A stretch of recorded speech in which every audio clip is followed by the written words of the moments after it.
एक बार एक युवा साधक एक बुद्धिस्ट मठ में अध्ययन करने के लिए पहुंचा। उसने अपने गुरु से पूछा, गुरुजी, मैं सच्ची बुद्धि और आत्मज्ञान कैसे प्राप्त कर सकता हूं?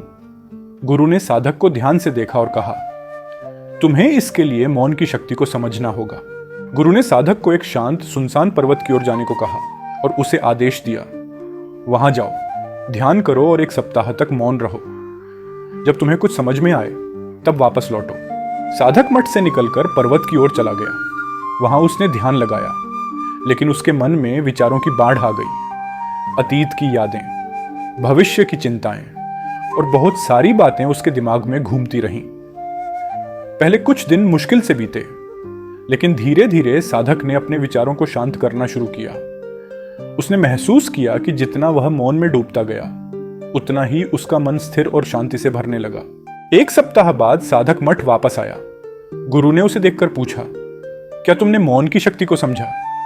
साधक ने धीरे से उत्तर दिया, हाँ गुरुजी, मौन वह जगह है जहां विचार शांत हो जाते हैं और आत्मा की सच्ची आवाज सुनाई देती है।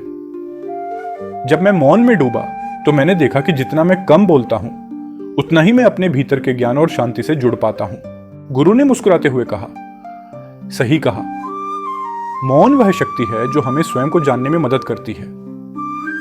शोर केवल बाहर का नहीं होता, बल्कि हमारे भीतर का भी होता है।